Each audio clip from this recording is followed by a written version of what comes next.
Kami mau arahkan mata kami kepada Tuhan. Yes. Karena petunjuk-petunjuk surgawi masih tetap berlaku sampai hari ini. Amen. Dan ketika kami memandang Tuhan, hidup kami berkemenangan. Yes. Keputusan kami keputusan menang. Amen. Langkah kami langkah menang. Karena Tuhan yang selalu menghadapkan wajah kepada kami. Selalu memberikan tuntunan, selalu memberikan arahan, selalu memberikan direction kepada kami. Terima kasih Tuhan, terima kasih. Haleluya, terima kasih Tuhan. Terima kasih, tetap di nada tadi, puji Tuhan. Engkau baik, sungguh baik. Dan ajaib perbuatan-Mu bagi kami. Terima kasih Tuhan. Turn your eyes upon Jesus. Look full in His wonderful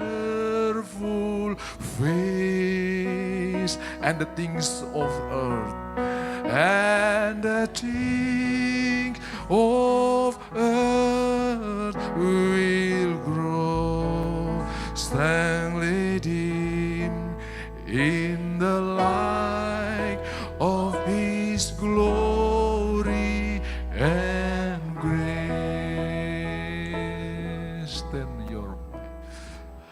Turn your eyes upon Jesus. Look full in His wonderful face, and the things of earth will grow strongly dim in the light of His glory and grace. Artinya semua persoalan dunia itu makin hari makin redup di dalam kemuliaan Tuhan. Amin. Ya, semua persoalan makin hari makin hilang kuasanya di dalam anugerah Tuhan yang luar biasa. Kebenaran-Mu memerdekakan kami, kebenaran-Mu memberikan kami damai sejahtera, karena di mana ada kebenaran di sana akan tumbuh damai sejahtera. Dalam nama Yesus kami mengucap syukur. Haleluya. Amin. Boleh bernubuat di samping kiri kananmu, kau tetap muda saja. Amin. Silakan kembali. Nanti saya kasih ayatnya buat saudara bahwa itu tertulis dalam kitab Mazmur. He renew my youth like an eagle. Dia membaharui kekuatanku seperti Raja Wali. Puji Tuhan, kita tidak membangun hidup di atas makanan atau di atas ciptaan. Sebab semua ciptaan menuju kepada kehancuran. Tapi kita bangun di atas penebusan. Penebusan menuju kepada kemuliaan.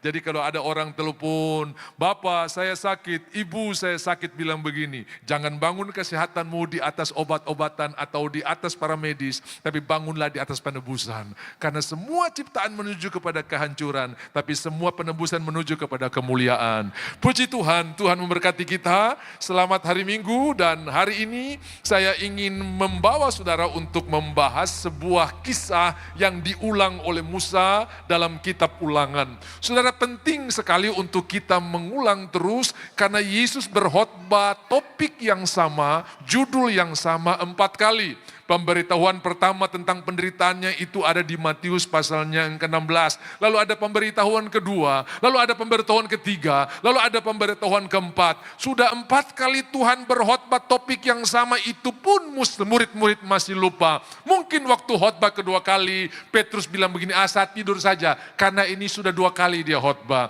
Mungkin khotbah ketiga Petrus berkata begini, kamu saja yang dengar, karena kelihatannya Tuhan kita sudah tidak punya bahan. Kau sudah 3 kali khotbah yang sama. Kali yang keempat, betul, dia sudah tidak punya bahan ini. Saya ingat ada seorang pendeta yang pindah ke satu gereja, kemudian jemaat bersuka cita karena pendeta ini terkenal dengan khotbahnya yang luar biasa. Dia ada singa podium. Lalu mereka berkata, akhirnya saat penantian kami untuk mendapatkan pembicara yang luar biasa telah tiba. Dan di minggu pertama dia berkhotbah, semua orang bersuka cita, majelis bertepuk tangan, jemaat bersuka cita. Minggu kedua, ternyata dia khotbah topik yang sama. Mereka punya punya sukacita mulai berkurang, tepuk tangannya cuma 50%. Lalu mereka berkata begini, kita tunggu minggu ketiga, apakahnya khotbahnya sama? Betul, begitu minggu ketiga sama khotbahnya. Lalu majelis rapat sesudah minggu ketiga, kalau sampai 1 bulan ini, dia tema tetap sama, khotbah tetap sama, kita akan menghadap pendeta ini dan kita akan bertanya kepada dia sejauh mana dia punya tingkat pengetahuan, sejauh mana dia tidak punya tingkat. Betul saudara, minggu keempat sepanjang bulan temanya sama terus. Lalu sesuai dengan kesepakatan mereka kumpul dan mereka menghadap pendeta. Pak Pendeta, ada apa?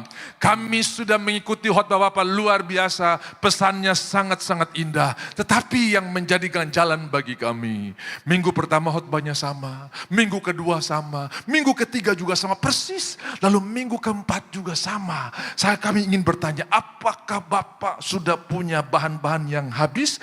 Kami akan dengan senang hati mengumpulkan biaya untuk menyekolahkan Bapak, untuk tambah pengetahuan buat Bapak, supaya khotbahnya bisa variasi terus. Dia bilang, oh tidak, saya punya bahan tetap ada.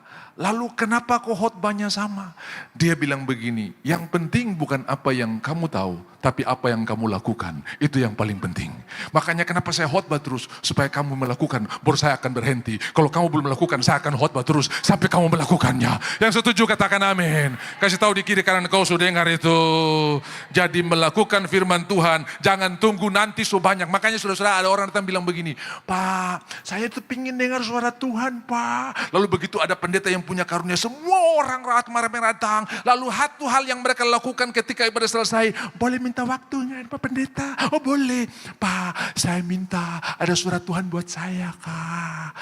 Apakah Tuhan berbicara kepada pendeta itu tidak sama dengan Tuhan berbicara kepada saudara? Sama. Apakah Tuhan pilih-pilih orang untuk dia berbicara sehingga hanya orang yang punya urapan dia bicara, yang lain tidak? Tidak. Semua orang Tuhan berbicara. Lalu kenapa ada yang berkata, saya minta suara Tuhan, kenapa sudah lama Tuhan tidak berfirman? Bukan Tuhan tidak berfirman. Kenapa engkau tidak mendengarkan suara Tuhan yang baru? Karena yang Tuhan suruh kau lakukan minggu lalu kau belum lakukan, kau minta yang baru lagi saudara ya. Jadi lakukan dulu yang Tuhan suruh, baru Tuhan kasih yang baru buat saudara. Saya belum bisa kasih yang baru, kenapa? Yang Tuhan bilang minggu lalu ampuni mertuamu belum kau lakukan. Kau minta yang baru saudara-saudara. Lakukan dulu itu, maka dapat yang baru lagi nanti. Nah saudara lihat kenapa suara Tuhan datang kepada datanglah firman Tuhan, datanglah firman Tuhan. Kenapa? Tiap kali lakukan, datang lakukan. Tiap kali datang lakukan. Makanya datang terus. Jadi waktu saudara lakukan, datang terus firman Tuhan. Waktu saudara pending, Tuhan juga pending bicara buat saudara-saudara. Jadi jangan pending, kalau Tuhan bilang lakukan, langsung lakukan. Bisa bilang amin? Karena dia berbicara sampai hari ini terus menerus. Kenapa? Karena dia Tuhan yang hidup. Ketika kita berbicara tentang Presiden Prabowo, dia berhalangan untuk hadir di ruangan ini. Ketika kita berbicara tentang gubernur kita, dia berhalangan untuk duduk di sini. Tapi ketika kita berbicara tentang Tuhan, dia ada bersama-sama dengan kita. Haleluya, tepuk tangan buat Tuhan kita yang luar biasa. Dan saudara-saudara, Tuhan kita sangat mengasihi kita. Bukan cuma mengasihi, tapi dia sangat mengasihi kita. Ucapkan sesudah saya, terima kasih Tuhan. Karena saya sangat dikasihi Engkau. Saudara-saudara, ini perlu saudara ucapkan terus menerus sehingga ini membangkitkan, memberikan saudara kuasa untuk hidup dan berkuasa. Saudara diberikan kuasa untuk berjalan dalam kemenangan yang luar biasa. Haleluya, haleluya. Nah mari kita akan lihat kitab Ulangan pasalnya yang pertama. Saudara-saudara, Tuhan lewat Musa berkata kepada orang Israel, ini saya mau ulang lagi buat kamu supaya kamu ingat. Saya mau bilang buat saudara, dengarkan baik-baik. Yang namanya kesaksian itu tidak ada expire-nya. Bapak, ini kesaksian 40 tahun lalu loh. Tetap 40 tahun lalu masih berlaku. Amin. Ada orang tanya, Pak, kita punya kesaksian dulu waktu kecelakaan di Papua Nugini itu kurang lebih tahun 2000. Kira-kira masih berlaku ke tidak? Kau lihat waktu 2 pengintai masuk ke Yeriko ketemu Rahab. Rahab bilang begini, waktu kami dengar kamu mengeringkan laut, kami tawar hati itu 40 tahun lalu. Dia pun rasa masih ada sampai sekarang, saudara-saudara ya. Bayangkan 40 tahun lalu itu rasanya masih ada sampai 40 tahun kemudian. Mungkin Rahab berkata bilang, kenapa kamu terlalu lama sampai di sini, gitu kan? Iya memang ada yang melawan jadi Tuhan putar tong 40 tahun. Makanya itu, iya tapi 40 tahun dia purasa masih ada sampai sekarang. Jadi kesaksian itu tidak ada expire-nya saudara-saudara ya. Tidak ada expire. Bersaksi terus, makanya Mazmur 96 F ya toh. Mazmur Mazmur 96, ceritakanlah perbuatannya di antara segala bangsa ya. Ceritakanlah kemuliaannya di antara segala bangsa. Nah, itu best tadi. Dan perbuatannya yang sungguh ajaib di antara suku bangsa. Saudara-saudara, kalau ada saudara yang mengalami perbuatan dan kesaksian yang luar biasa, cerita buat saya. Saya akan pakai kesaksian saudara untuk menguatkan orang-orang yang ada dalam pergumulan. Kenapa saudara? Waktu Maria sedikit ragu. Bagaimana mungkin hal itu bisa terjadi bagiku? Sementara aku belum bersuami. Kasih karunia Tuhan turun atasmu. Sebab bagi Tuhan tidak ada yang mustahil. Firman Tuhan datang, tidak cukup. Kasih kesaksian. Sekarang saudaramu, sanakmu Elizabeth yang sudah tua, mandul pula, lagi hamil. Ini bulan ke-6 kehamilannya. Saudara-saudara, kesaksian Elizabeth ditambah untuk membangkitkan iman Maria. Supaya sedikit pun dia tidak ragu, bagi Tuhan tidak ada yang mustahil. Tepuk tangan buat Tuhan kita yang luar biasa. Makanya saudara-saudara, saya bersyukur kita tidak biarkan mimbar ini untuk orang bersaksi soal yang terlalu-laku. Saudara-saudara, tolonglah saya dalam kesulitan. Itu bukan kesaksian. Saudara-saudara, puji Tuhan, sampai hari Tuhan masih pelihara saya. Tapi saudara-saudara, aduh pergumulan saya banyak sekali. Itu orang sakit tambah sakit dengan itu saudara-saudara ya. Saudara, kesaksian itu harus membuat orang sakit jadi sembuh, orang lemah jadi kuat. Makanya waktu Tuhan ajarin kesaksian itu seperti apa. Baca kitab peristiwa Natal. Peristiwa yang dialami oleh Elizabeth itu dipakai Tuhan untuk memberikan dorongan dan semangat kepada Maria. Bagi Tuhan tidak ada yang mustahil. Lalu buru-buru Maria pergi ke tempatnya Elizabeth. Hari ini tempatnya namanya Ein Karim. Itu di kota Yerusalem. Saudara-saudara, dan di sana mereka tinggal. Lalu Maria tinggal di sana 3 bulan lamanya. Kalau hamil 6 bulan, lalu dia tinggal 3 bulan, mungkin sampai Yohanes lahir, saudara-saudara ya. Karena Elizabeth itu tidak keluar rumah 6 bulan. Jadi mungkin dia masuk rumah hitam kayak saya, dia keluar mungkin hitam kayak putih kayak saudara, karena tidak kena matahari 6 bulan, saudara-saudara ya. 6 bulan kenapa? Ini tunggu dulu. Kalau sampai saya bilang hamil, tapi tiba-tiba tidak jadi, cuma hamil anggur, nanti orang bilang so gila dia ini, saudara. Jadi dia tunggu sampai 6 bulan, betul-betul bukan hamil anggur. Kenapa? Itu bayi melonjak. Saya belum pernah hamil, tapi 6 bulan biasa dia sudah lompat-lompat di dalam, saudara-saudara ya. Makanya 6 bulan tuh ibu-ibu hamil tuh kencing terus karena dia suka tendang kantong kemih, ya, biar belum full langsung rasa pipi, saudara-saudara ya. Karena bayi di dalam itu sudah bisa melonjak. Waktu Maria kasih salam, jadi ada hubungan antara peristiwa yang di luar dan apa yang ada di dalam kandungan. Ada hubungan antara dunia maya dengan apa yang di kandungan saudara. Saya sudah mungkin hamil, tapi kau hamil tentang pergumulan, kau hamil kesembuhan, kau hamil jabatan, kau hamil promosi, kau hamil posisi. Jangan sampai kau kandungan gugur gara-gara kau salah makan firman Tuhan. Kau salah makan makanan. Makanya ibu hamil itu mesti dijaga dengan makanan yang bergizi. Saudara yang lagi hamil masalah, hamil pergumulan, saya lagi berdoa supaya punya rumah. Jangan sampai kau punya kehamilan gugur gara-gara kau salah makan. Kasih tahu kiri kanan, jaga kehamilanmu baik-baik. Haleluya. Puji Tuhan. Aman. Nanti opa minta kalau perlu tisu. Dong ada goyang-goyang tisu perlu ke tidak ya. Puji Tuhan. Ini asisten yang dari kecil sudah berfungsi luar biasa. Saudara-saudara ya. Haleluya. Saudara-saudara dikasih oleh Tuhan. Musa mengulang hal ini untuk kita menjadi percaya. Nah, di dalam ayatnya yang di dalam ayat ulangan, kita kembali ke ulangan saudara ya. Saya sudah siapkan beberapa cerita hari ini. Ulangan pasalnya yang pertama itu Musa meriwayatkan pengalaman di Gunung Horeb. Nanti kita akan pergi ke 1 Raja-Raja pasalnya yang ke-19. Karena bukan cuma pengalaman orang Israel di Gunung Horeb, tapi juga ada pengalaman Elia di Gunung Horeb. Saudara-saudara ya.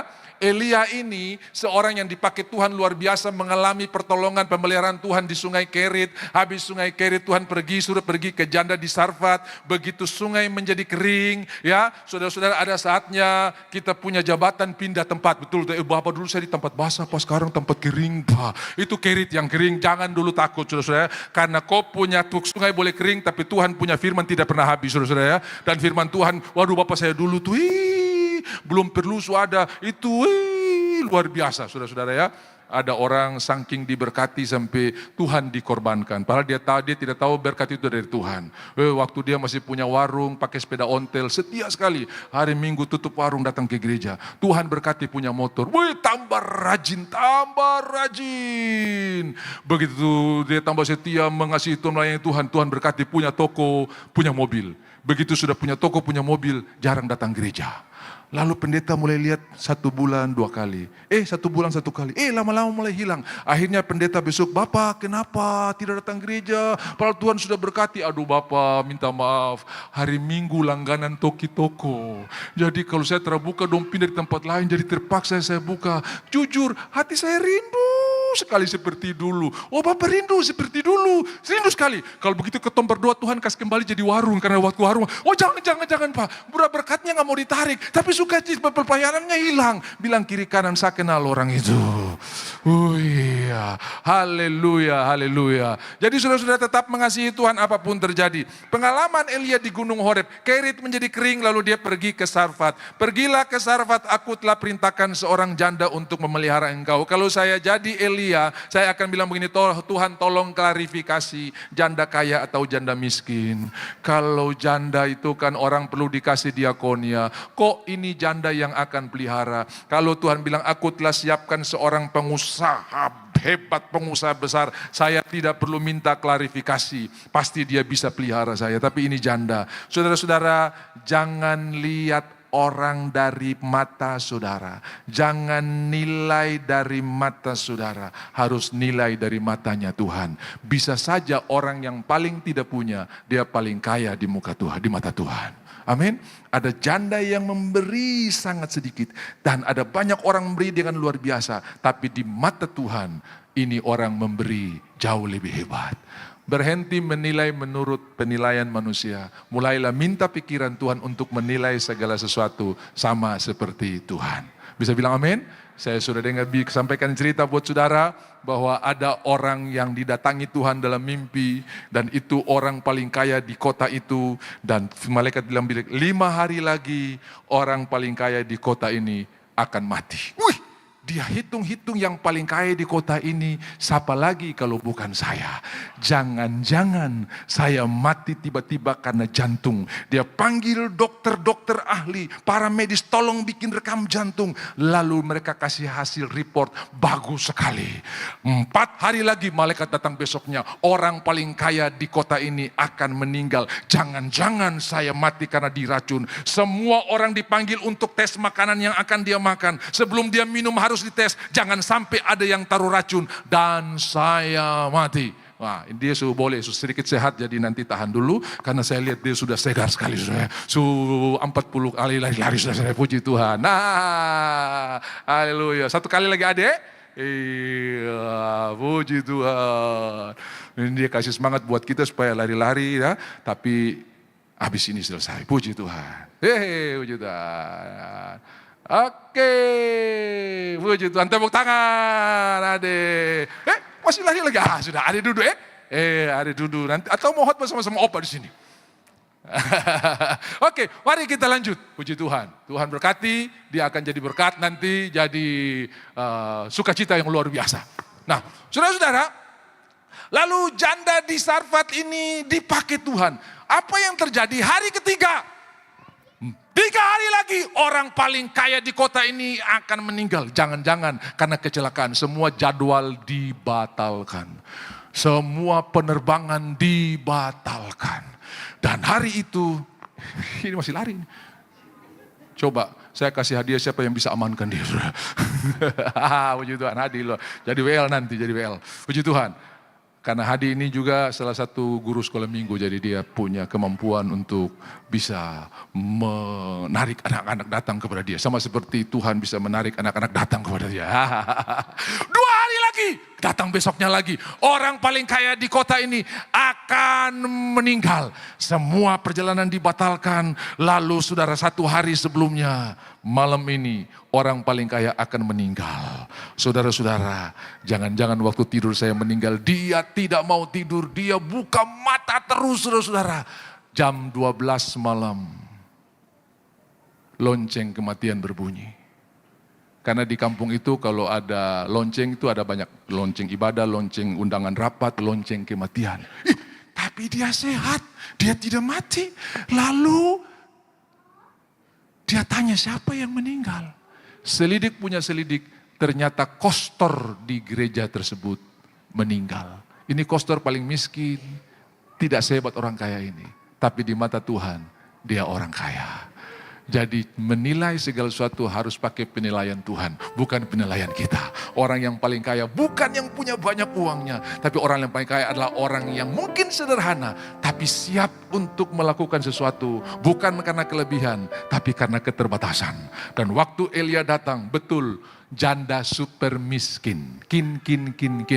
Di Jawa tuh ada rumah sederhana ya, RSS, rumah saya.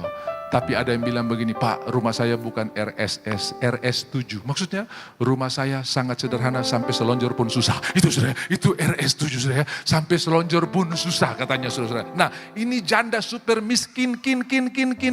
Kenapa? Tinggal tepung terakhir dan itu yang akan dia makan, kemudian dia akan mati mengikuti tetangga-tetangga yang lain. Tapi Elia berkata, dengar firman Tuhan, buatlah dulu buat saya, maka engkau akan dipelihara Tuhan. Orang yang menabur tidak pernah akan habis.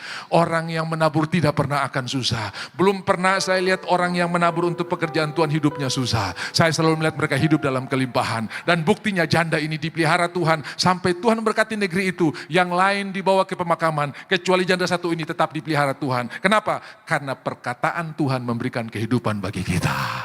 Oh saudara-saudara, lalu ada peristiwa Isabel yang jengkel. Jadi kalau dapat anak perempuan jangan kasih nama Isabel, saudara-saudara ya. Itu orang Jawa bilang, sebel. Suka bikin sebel, saudara-saudara ya. Sebel, saudara ya. Nah, saudara-saudara, dia bilang begini, kasih tahu sama Elia, saya akan bikin dia sama seperti nabi-nabi yang kemarin dia bunuh di Gunung Karmel. Saudara-saudara, apa yang terjadi? Peristiwa KKR terjadi sesudah peristiwa janda di Sarfat. Elia ketemu dengan Obaja, lalu bilang sama Obaja, kasih tahu Ahab saya ingin ketemu dengan dia hari ini. Saudara-saudara, waktu itu judulnya Elia bertemu dengan Ahab. Dan ketemu dengan Ahab lewat seorang yang takut Tuhan namanya Obaja. Obaja ini seorang ajudan atau seorang pembantu raja yang memakai hartanya, memakai uangnya untuk memelihara nabi-nabi. 50 di satu gua, 50 di satu, dia memberi makan dari gajinya, dari uangnya, dan memelihara nabi-nabi. Kemudian Elia ketemu dia. Saudara-saudara, orang yang menabur bukan saja dipelihara, tapi akan bertemu dengan kemurahan Tuhan. Bertemu dengan orang-orang yang diurapi. Bertemu dengan janji Tuhan yang luar biasa. Bilang sama Ahab, saya ingin ketemu dia. Lalu Obaja berlutut, dia bilang, aduh salah apa saya? Loh kenapa kamu sampai jadi takut seperti begitu? Semua negara sudah disuruh oleh Tuhanku dengan intelijen yang hebat untuk tanda tangan kalau mereka berkata Elia tidak ada di sini. Kau sangat dicari di pohon-pohon, di tembok-tembok, namamu ditulis wanted, DPO, saudara-saudara ya. Intelijen hebat disuruh cari untuk menangkap engkau. Dan kalau mereka berkata Elia tidak di sini, tanda tangan di atas meterai bahwa betul-betul pernyataan kami benar dan tepat. Lalu sekarang kamu suruh saya pergi kasih tahu buat Ahab. Emangnya kenapa? Nanti kalau kita balik kok tidak ada, saya habis. Loh kok bisa begitu? Karena ada orang bilang ini, kami lihat dia di Hamadi, dong kepung Hamadi, kok terada. Kami lihat dia di Entrop, dong kepung Entrop, kok terada. Kami lihat dia di Abipura, dong kepung Abipura, kok terdapat. Dong su kepung, kok tidak ada. Jadi kalau sampai saya bilang ada Elia di sana, balik lagi kok tidak ada saya yang jadi korban. Tidak, kali ini saya akan bertemu dengan Ahab. Sudah lihat kalau belum waktunya ditangkap, nggak bakalan ditangkap. Makanya Yesus waktu didorong di Nazaret, dia lewat seperti laut terbelah. Waktu mereka mau eksekusi dia, belum waktunya. Sampai saatnya dia menyerahkan dirinya. Haleluya. Dia bilang, Siapa yang kamu cari? Yesus, orang ini aku. Dia tidak bilang begini, kebetulan hidung belum kenal saya, ketong lari saja. Tidak, ini aku. Dan Yudas berkata begini, nanti orang yang saya cium itu yang kamu tangkap. Artinya Yesus tidak kelihatan bos. Yang kelihatan bos bisa Petrus. Yang pakai jas itu bisa Petrus. Dan kalau dong salah tangkap, Yudas terdapat honor. Saudara-saudara ya. Makanya dia bilang, tunggu saya cium dulu. Karena Yesus tidak kelihatan bos. Yang pegang sapu, yang ikat pinggang sebagai pembantu. Mungkin dialah Yesus. Karena saya bergaul dengan dia, saya sudah tahu. Jadi kalau kamu cuma pakai kamu punya pandangan, kamu bisa salah tangkap. Sebab aku datang bukan untuk dilayani, tapi untuk melayani. Yesus lebih kelihatan pelayan daripada bos.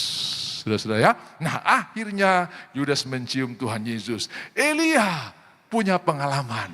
Ini nabi-nabi dihancurkan. Tapi dengan perkataan satu Isabel, dia bisa lari. Pasal 19, Elia tinggalkan persekutuan dengan bujangnya. Tuhan kasih dia makan, perjalanan masih jauh. Lalu dia jalan pergi sampai ke Gunung Horeb. Sampai di sana, Tuhan menampakkan diri. Sudah bisa baca dalam 1 Raja-Raja pasalnya yang ke-19. Lalu Tuhan menampakkan diri kepada Elia dan berkata, apa kerjamu di sini, hai Elia? Kalau orang bertanya, apa kerjamu di sini, berarti orang itu ditemukan di tempat yang salah.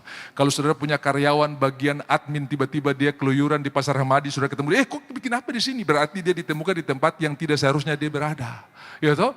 Lalu orang bagian operasional mesti cari market, cari pasar, cari customer, tiba-tiba dia cuma tinggal di kantor. Kok bikin apa di sini? Kok kan mesti di luar, mesti cari customer, mesti prospek di mana-mana. Kenapa kok di sini? Artinya kalau orang ditanya, apa kerjamu di sini? Berarti orang itu ditemukan di tempat yang tidak seharusnya dia berada.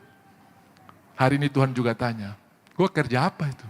Tiap hari scroll FB, Instagram, itu Tuhan tanya, kok kerja apa itu? Artinya Tuhan menemukan kau tidak pada tempatnya. Amin. Jadi pertanyaan yang sama ini masih relevan sampai hari ini. Kau lagi kerja apa? Saya suruh kau menyembah Tuhan, memuji Tuhan, tapi kau habiskan kau waktu di barang itu terus. Lalu kau mulai buat status galau karena salah kerja. Kasih tahu bila dikirakan jangan salah kerja. Yang kedua jangan salah tempat. Apa kerjamu di sini? Orang itu ditemukan di tempat yang tidak seharusnya dia berada. Amin. Hari ini Tuhan pun juga bertanya. Kamera. Saya sudah di tengah ini. Kurang center ini. Sudah puji Tuhan. Haleluya. Nah, saudara-saudara dikasihi oleh Tuhan. Mari kita pelajari hal ini. Itu sebabnya Musa mengulang lagi apa yang terjadi di Horeb dengan orang Israel. Lalu saya menyampaikan apa yang terjadi di Horeb dengan Elia. Kemudian Tuhan berkata kepada Elia, kembali kepada 1 Raja 19 tadi. Ini penting bagi kita hari ini. Kembali kepada 1 Raja 19 tadi karena ada kaitan dengan ulangan pasal 1. Apa yang dikatakan di sini? Keluarlah dari tempatmu, berdiri di pintu gua itu, maka datanglah ya. Segera sesudah Elia mendengar, ia menyelubungi buku. Coba naik dulu ayat 12 dulu. Ayat 12 kita naik, kita lihat dulu. Ayat 12 naik ke atas, kita lihat apa yang Tuhan bicara buat Elia. Ya, ini Elia di Gunung Horeb luar biasa sekali. Ayatnya yang ke-12 naik dulu. Dan sesudah gempa itu, naik lagi ayat 11. Dan ayat 11, puji Tuhan. Nah ini perjalanan luar biasa, angin sepoi-sepoi, lalu di atas itu ada anginnya, lalu firman-Nya, keluarlah dan berdiri di atas gunung itu di hadapan Tuhan. Saudara, saya berhenti di sini sejenak. Kalau saudara baca sejelusnya, maka ada angin besar dan kuat yang membelah gunung. Pernah lihat angin yang belah gunung? Kalau angin ke serubu pohon, iya. Tapi angin yang belah gunung ini berarti pohon-pohon tercabut. Saya dengar dari pilot-pilot yang suka terbang ke pedalaman, itu orang-orang di pedalaman yang pegang radio itu mereka tidak bisa komunikasikan angin berapa knot. Jadi dong tanya, kecepatan angin bagaimana adek? Apa itu kecepatan angin? Sudah kau lihat pohon, pohon tenang. Kau lihat keladi aman. Ya, cuma bergoyang seperti rumput, berarti bisa landing. Tapi kalau dong bilang begini, pilot, keladi-keladi tercabut, pohon-pohon patah, jangan landing saudara itu. Itu berarti angin kencang saudara. Itu jadi kalau dia kasih laporan bukan 40 knot, bukan 30, tapi keladi-keladi tercabut, daun-daun terbang, dahan-dahan patah. Itu kau balik, kau putar, itu kecepatan angin tinggi sekali. Kemarin saya dengar orang yang terbang dari Sorong pergi ke Ambon, putar-putar penyembahan di atas pesawat, bolak-balik Sorong, Ambon, sulihat landasan balik lagi saudara-saudara. Mungkin pilotnya lagi dengar lagu Tabola Bale, sudah makanya bola bale terus. Dia bilang sulihat ini landasan Pak, tapi masih balik lagi. Akhirnya sepanjang perjalanan kami penyembahan di atas pesawat. Kami menyembah Tuhan. Makanya saya bilang di tengah persoalan orang biasa cari Tuhan, tapi di tengah kelimpahan orang lupa Tuhan kadang-kadang saudara. Betul ke tidak? Di tengah persoalan orang menyembah Tuhan, tapi di tengah kelimpahan nanti saja kamu saja ibadah saya. Saudara. Nah, itu bedanya. Lalu Tuhan berkata kepada Elia, keluarlah berdiri di sini. Kemudian ada angin yang lalu, ayatnya jangan dihapus. Angin lalu, saudara-saudara bisa lihat apa yang terjadi. Gunung-gunung terbelah, membelah gunung-gunung dan memecahkan bukit-bukit batu. Saya tanya, kalau gunung terbelah, Elia kira-kira jadi apa? Kornet. Kalau bukit batu terbelah, Elia hancur. Tapi kenapa cuma gunung yang terbelah, Elianya tetap ada? Karena dia berdiri di tempat yang Tuhan tunjukkan kepada dia. Waktu orang bersalah kepada kita, ada dua tempat yang bisa kita berdiri. Balas atau mengampuni. Dan saya percaya Tuhan pasti tunjuk tempat yang mengampuni. Karena pembalasan itu hakku. Waktu saudara berdiri di tempat yang Tuhan tunjukkan, angin seperti apapun tidak menghancurkan saudara. Tidak akan membelah saudara. Bisa bilang amin? Ini bukit batu patah hancur kok. Paling Elia coba darah dan daging tampias. Tapi karena dia berdiri di tempat yang Tuhan tunjukkan, badai boleh datang. Banyak orang takut 2026. Semua orang, bahkan hamba Tuhan yang diurapi pun sudah memberikan ayat-ayat, sudah memberikan firman Tuhan yang menakutkan. Kau siap, saudara dengarkan. Semua yang terjadi tidak akan melebihi pemeliharaan Tuhan dalam hidup kita. Amin. Betul ada nubuatan tentang kesusahan. Tapi nubuatan itu tidak menghancurkan dan mengalahkan pemeliharaan Tuhan bagi kita. Haleluya. Tapi kalau kita berdiri di tempat yang salah, kita yang hancur. Saudara, kita sudah melewati padang gurun yang begitu hebat. Kembali ke Ulangan pasal 1. Kita lihat pada waktu itu Musa berkata begini. Kemudian kita berangkat dari Horeb ayat 19. Dan berjalan melalui segenap padang gurun yang besar. Semua padang gurun yang besar. Setiap kali saya bawa rombongan pergi ke Israel, lalu kita nyusur, kita berjalan dari kota Kairo menuju ke Gunung Sinai. Semua punya nyanyian sama, semua punya cerita sama. Bagaimana orang bisa hidup di sini? Padang gurun semua ini. Lalu kalau saya bawa rombongan di musim panas itu menurut saya paling enak untuk guide atau untuk saya yang menghimbau untuk orang-orang tepat waktu. Kenapa? Waktu saya bilang, kita sampai di sini waktu kita 20 menit, siap. Baru 5 menit semua dongsu balik, saudara-saudara ya. Kenapa? Panasnya luar biasa.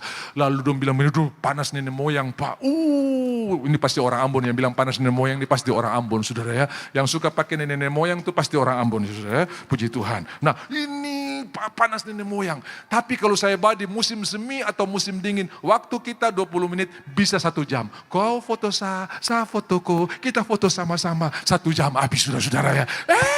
Kita mau jalan, susah sekali. Tapi kalau musim panas, saya tinggal duduk tenang-tenang. 5 menit semua balik. Panas nenek moyangnya. Lalu dong bilang begini, pantas. Kenapa orang Israel bersungut-sungut? Karena panas nenek moyang. Saya bilang, kau pernah baca firman Tuhan. Orang Israel tidak pernah rasa apa yang kau rasa. Karena siang hari ada tiang awan, malam hari ada tiang api. Dong terasa apa yang seperti kau rasa. Sedangkan dong terasa saja, dong bersungut. Apalagi kalau rasa kayak begini, hancur saudara ya. Sedangkan dong kenapa? Tiang awan di siang hari, tiang awan, tiang api di malam hari. Saudara-saudara, ada seekor anak unta bertanya kepada emaknya atau induknya, Mama, Kenapa kita punya kaki ini tapaknya tebal sekali? Anak, semua binatang lari bersembunyi. Itu kalau padang gurun dia kena panas, pasir itu bisa 40-50 derajat. Kaki-kaki semua angus, cuma torang saja yang bisa berjalan.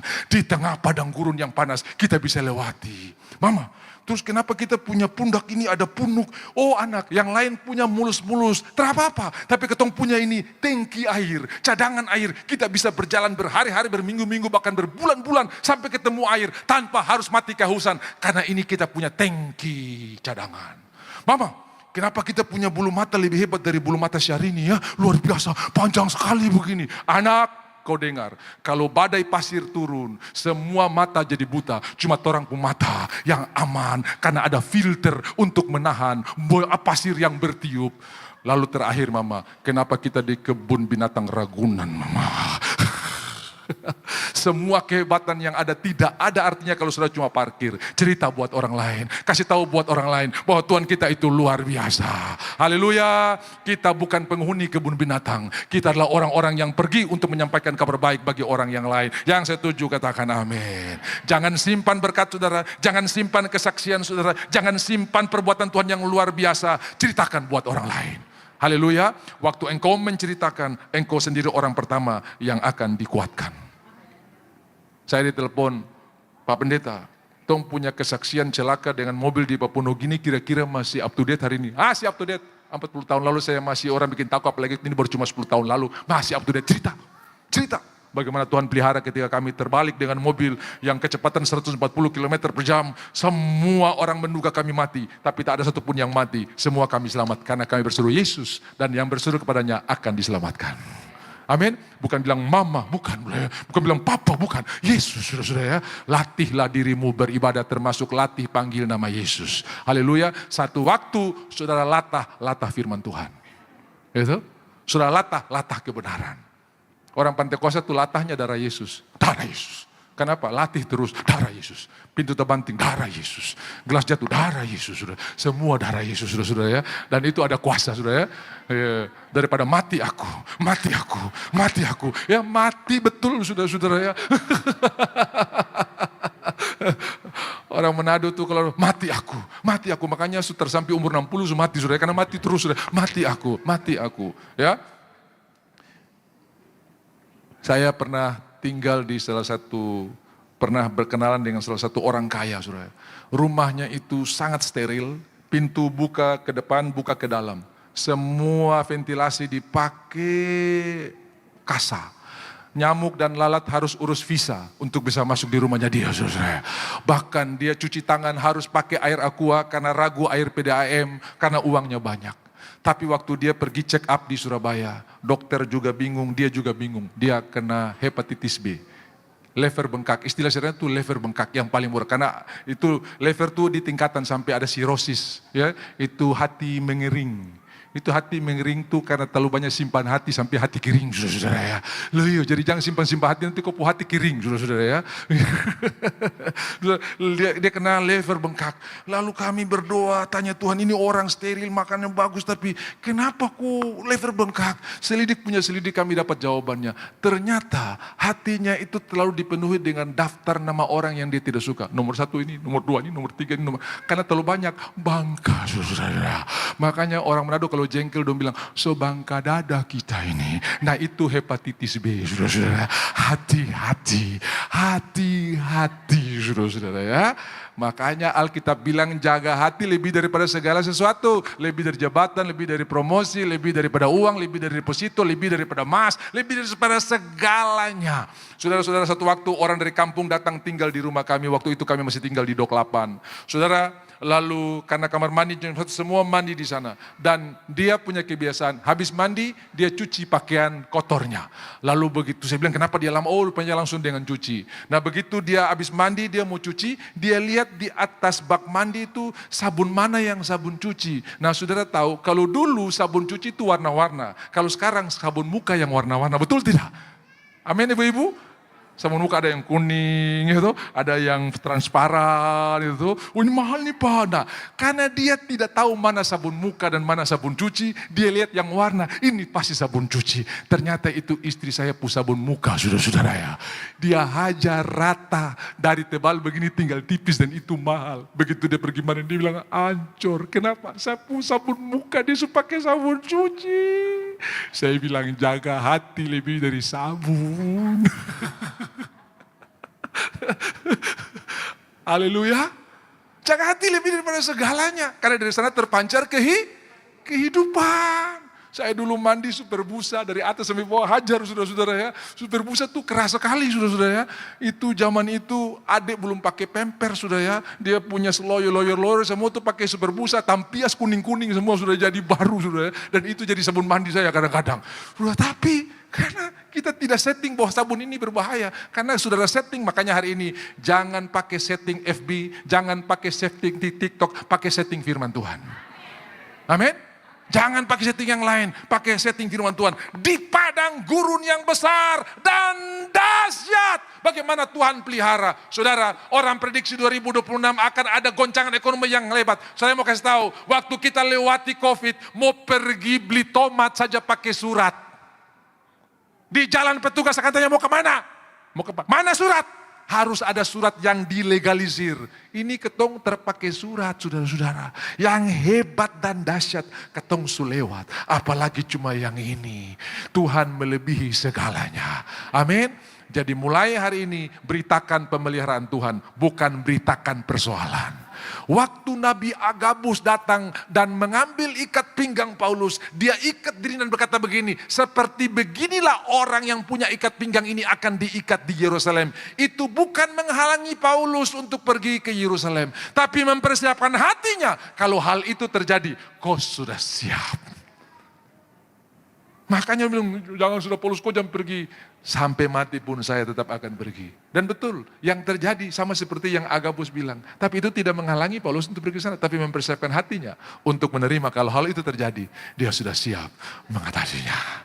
Haleluya. Saudara mau masuk 2026? Atau mau koma, mau titik di sini sudah. Saya mau titik sudah ya. Hebat kita lewati. Dahsyat sudah kita lewati. Dan sekarang ini Tuhan berkata di Kades Barnea. 2 tahun sesudah perjalanan. Sebetulnya orang Israel itu 38 tahun mengembara. Bukan 40 tahun. 38 tahun. 2 tahun dituntun. 38 mengembara. Saya berdoa saudara 2026 bukan mengembara. Tapi dituntun oleh Tuhan. Di Kades Barnea itu turning point. Di situ titik balik. Masuk dan duduki. Mari kita lihat. Ketika aku berkata, seperti yang diperintahkan kepada kita oleh Tuhan Allah kita, lalu kita sampai ke Kades Barnea 20. Ketika itu aku berkata kepada kamu, kamu sudah sampai ke pegunungan orang Amori yang diberikan kepada kita oleh Tuhan Allah kita. Ketahuilah Tuhan Allahmu telah menyerahkan, semua bilang telah. 2026 telah diserahkan kepada saudara. Amin. Kalau telah itu bukan 90% download, 95% tapi komplit. Komplit, itu telah. Telah diserahkan kepada kamu. Ya, ketahuilah Tuhan Allahmu telah menyerahkan negeri itu kepadamu. So masuk? Belum. So injak? Belum. Sudah diserahkan? Iya. So masuk 2026? Belum. So injak? Belum. Sudah diserahkan? Iya. Amin. Telah diserahkan. Negeri itu telah diserahkan. Tahun itu telah. Majulah dan dudukilah. Bukan maju dan perang. Tapi majulah dan dudukilah. Bukan maju dan berjuang. Maju dan dudukilah. Kalau maju dan duduki berarti Tuhan sudah berperang. Kita tinggal mendudukinya. Setuju katakan amin. Setuju katakan amin. Lalu dikatakan begini. Maju dan dudukilah seperti yang difirmankan kepadamu oleh Tuhan Allah nenek moyangmu. Janganlah takut dan janganlah patah hati. Rupanya saudara sepupu dari takut itu patah hati, saudara-saudara ya. Jadi orang yang patah hati itu pasti mulai dengan ketakutan. Ya, sebab tidak ada orang yang patah hati sebelum takut.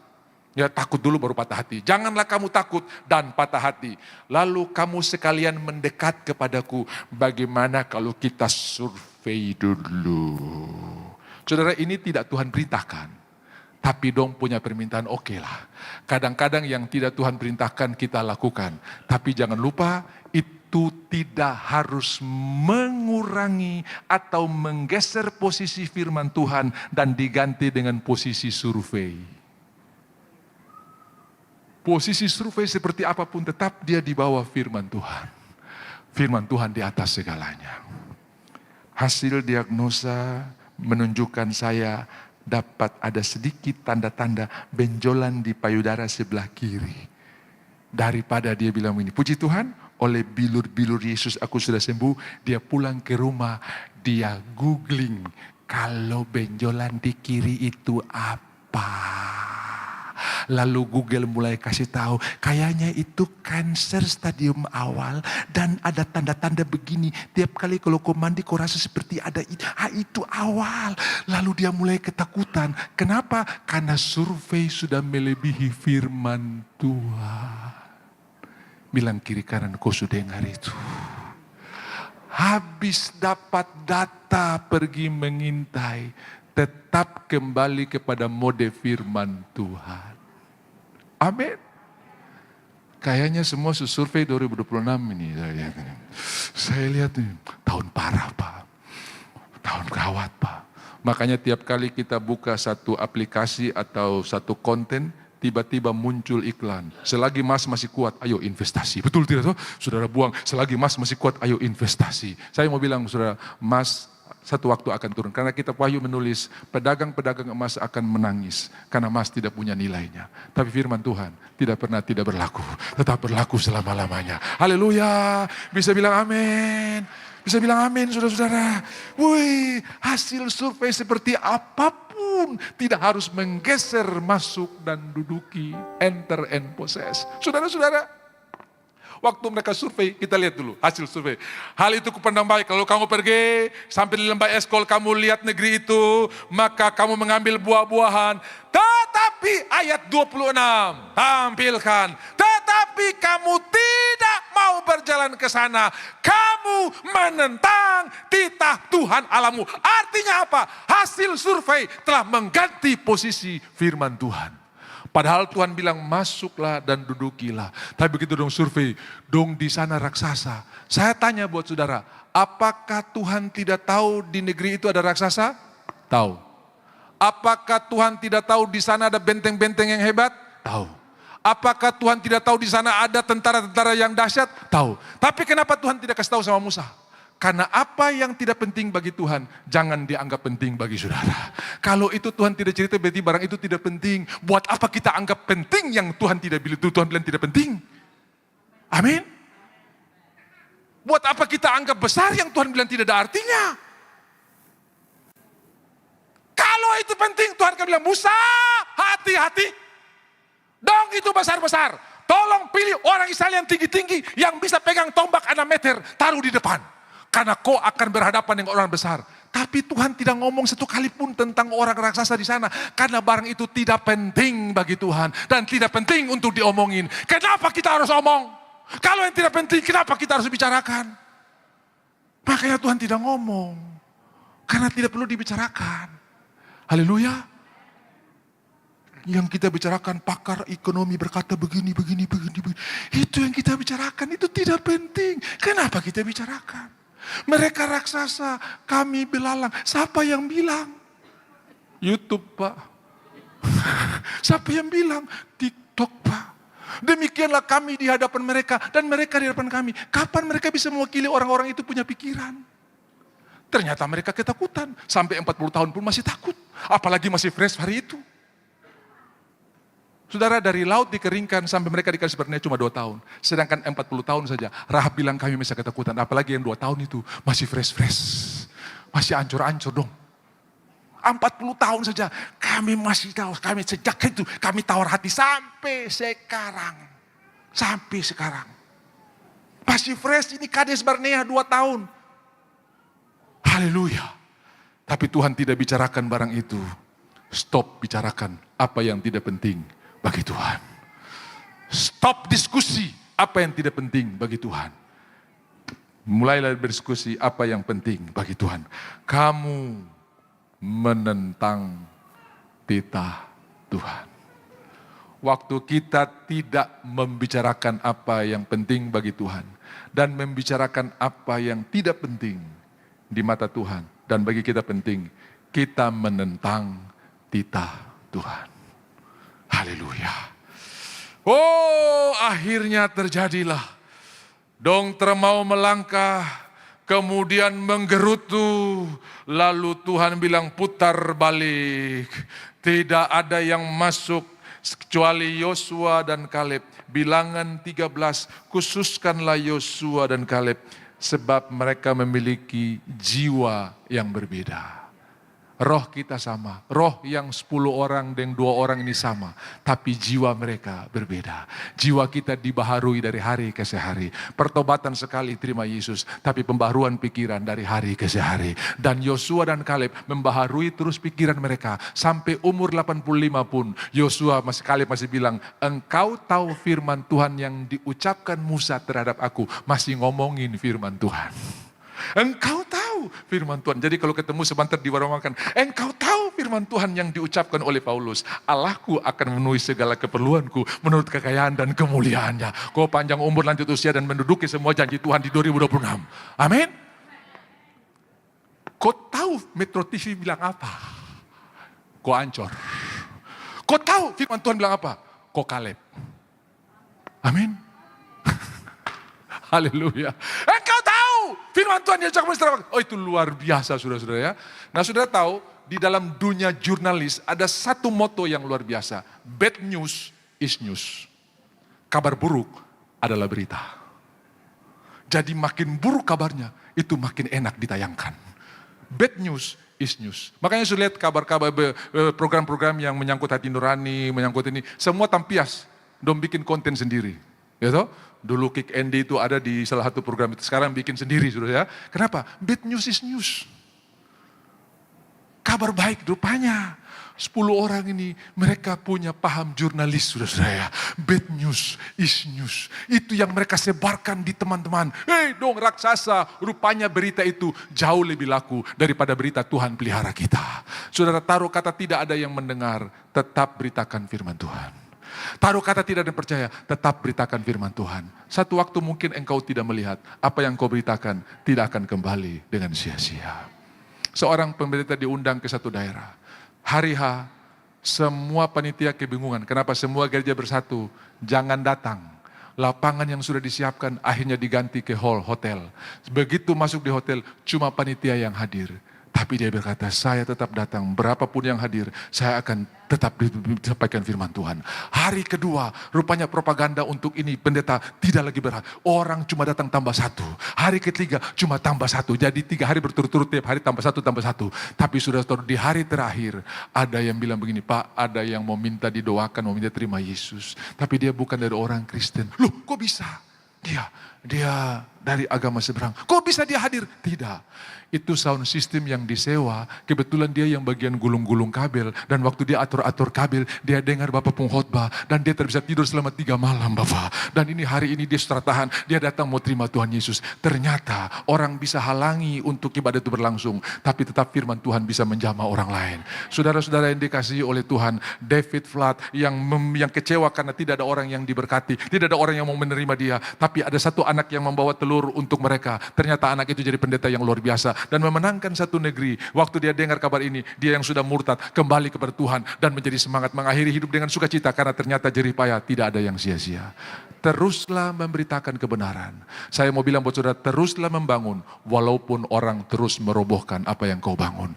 Karena karunia untuk membangun tidak dimiliki oleh semua orang. Karunia merobohkan semua orang punya, saudara-saudara ya. Teruslah membangun. Walaupun apa yang kau bangun dirobohkan, teruslah membangun. Haleluya, teruslah mengucapkan firman Tuhan. Nah, kau diberkati. Itulah perkataan ibu daripada Thomas Alva Edison. Dia punya masalah disleksia. Disleksia itu baca terbalik. Jadi kalau masuk jadi sukma, ya tuh, maju jadi juma, ya saudara, ya baca jadi caba, itu disleksia dan itu mengganggu sekali. Lalu dia dibawa pulang, dia dikirim pulang, suruh orang tua atur sendiri, mau private kah, mau cari sekolah luar biasa kah atur, mamanya ambil keputusan. Setiap hari dia mengucapkan firman Tuhan, nak kejadian mudahsyat dan ajaib. Dan mama benar-benar menyadarinya. Nah, kamu dijadikan segambar dengan Tuhan. Kalau diajar membaca, saudara-saudara ya, yang dilihat itu gambarnya, bukan hurufnya. Ya, M-O, mo, B-I, tambah L, oto. Bayangkan saudara-saudara ya, jauh sekali. T-O-to, P-I-P, baca capeo. Rupanya orang Manado saudara-saudara ya, capeo saudara-saudara ya. Saudara-saudara, tapi mamanya tak perkatakan, nak kamu diberkati, nak kamu luar biasa. Karena waktu surat dibawa dari sekolah oleh Thomas Alva Edison, mama ada surat dari sekolah, oh iya. Begitu mamanya baca air mata keluar. Karena guru bilang, kok boleh baca, ini cuma orang tua punya. Oke.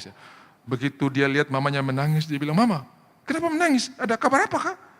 Mau mama baca nih isi surat. Mau. Anakku begitu pintar sampai sekolah menyerah. Anakku begitu luar biasa sampai guru-guru tersanggup ajar dia. Anakku begitu hebat sampai guru-guru kehebat-hebatan akal untuk ajar dia. Oh dia cuma senyum-senyum. Padahal suruh bodoh ini, ada suruh pulang karena bodoh ini saudara-saudara. Tapi mamanya baca bukan dengan tulisan yang tertulis, tapi dengan iman yang mengalir di hatinya. Saudara-saudara, dia ucapkan. Satu waktu Thomas Alva Edison setelah punya ribuan hak paten, kita bisa punya lampu ini karena ada Thomas Alva Edison yang berjasa menemukan lampu pijar yang menyala. Dia pergi ke rumahnya menyimpan rumah mamanya yang sudah almarhumah, kemudian dia temukan surat yang pernah dia bawa. Ternyata isi suratnya berbeda dari yang dia dengar yang dibacakan oleh mamanya. Dia berlutut di lantai dan berkata begini, terima kasih Tuhan, ada seorang mama yang tidak melihat survei melebihi firman Tuhan. Tapi melihat firman Tuhan melebihi survei. Haleluya. Ini raksasa buat mamanya.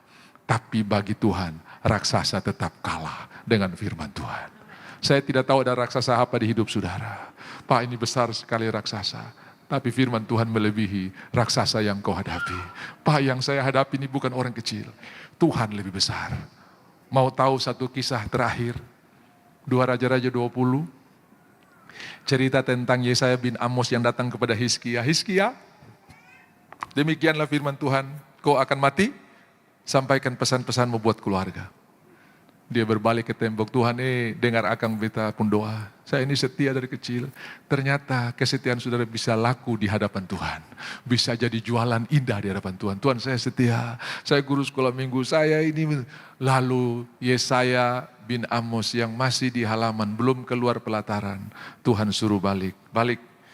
Dengan dibacakan SK yang kedua, maka SK yang pertama dinyatakan tidak berlaku. Engkau akan sembuh, 3 hari lagi engkau akan masuk ke rumah Tuhan, dan aku akan menambahkan usiamu 15 tahun lagi. Saudara lihat, SK sorga saja bisa cancel, apalagi cuma SK Gedung Putih, saudara-saudara ya, astaga. SK sorga saja bisa dirubah, apalagi cuma SK presiden, saudara-saudara ya. Teman kita Irna pernah mendaftar, lalu peraturan keluar umur tidak cukup. Begitu dia mendaftar, peraturan keluar, tidak lama kemudian peraturan dicabut, umur diperpanjang.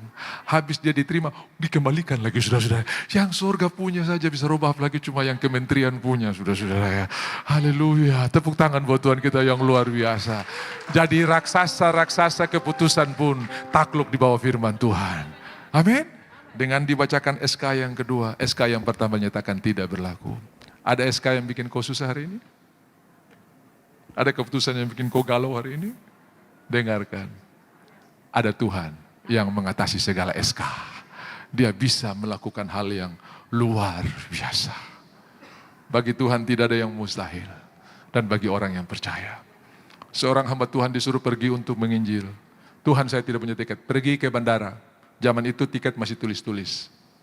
Pergi ke bandara, Tuhan jangan bikin malu. Selama hidup saya pernah bikin malu kok? Tidak Tuhan. Tapi kali ini gunung besar. Pergi. Tuhan saya sudah bandara, antri di tujuan yang kau beri. Antri. Tuhan yang bikin malu terhadap tiket nih Tuhan. Ini saya pendeta nih Tuhan. Antri. Antrian tinggal 9 orang, tiket belum datang. Dia lihat kiri kanan, jangan-jangan ada anak Tuhan datang. Pak pendeta mau kemana? Kesalam tempel langsung dia beli tiket. Terhadap anak Tuhan di ruangan itu saudara. Antrian tinggal 5. Dia kira ada orang yang dia kenal. Antrian tinggal 3, Tuhan jangan bikin malu, saya pendeta nih Tuhan. Kau yang sudah saya taat ini.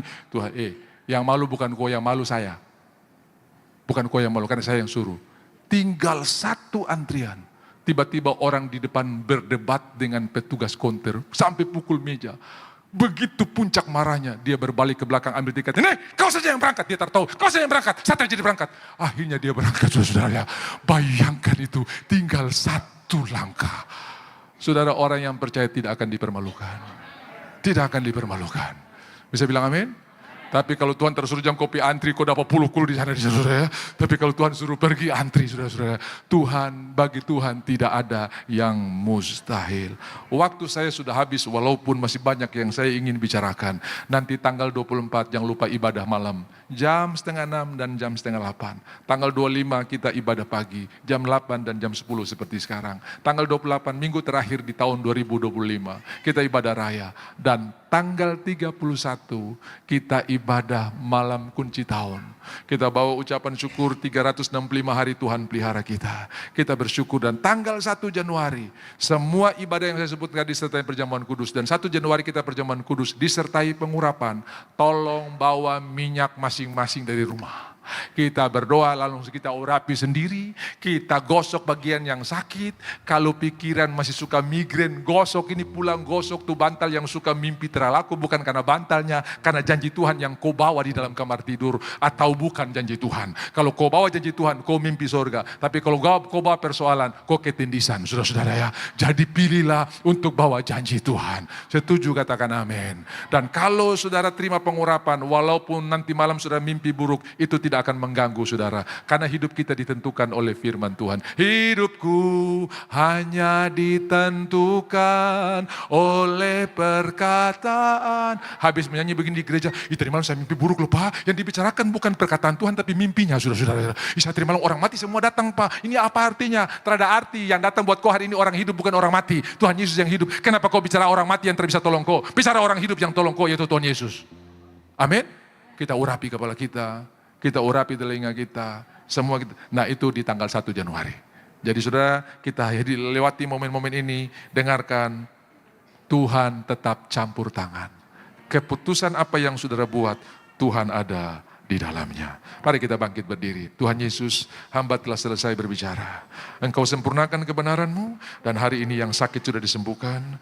Kami tidak setting pikiran kami dengan setting manusia, setting pendapat orang, setting para ahli, setting para spesialis. Tapi kami setting firman Tuhan. Kami setting firman Tuhan di pikiran kami. Kami bikin mode firman Tuhan. Bukan mode TikTok, bukan mode YouTube, bukan mode influencer, tapi mode kebenaran. Firman Tuhan jauh lebih berkuasa. Dan kami akan dipelihara dengan cara Tuhan yang luar biasa. Haleluya, haleluya, haleluya, haleluya. Terima kasih Tuhan, terima kasih Tuhan. Haleluya, koramaya sekataka yaralamaya sande. Haleluya, haleluya, haleluya. Saudara, kesembuhan massal pernah terjadi di malam orang Israel dibebaskan. Mereka baru harus dicambuk, punggung mereka luka. Mereka harus menyiapkan batu bata dengan jumlah yang sama tanpa jerami. Tapi malam itu, ini malam pembebasan. Tuhan berkata, makanlah dengan pinggang berikat, kaki berkasut dan tangan ada tongkat, siap untuk keluar malam hari ini.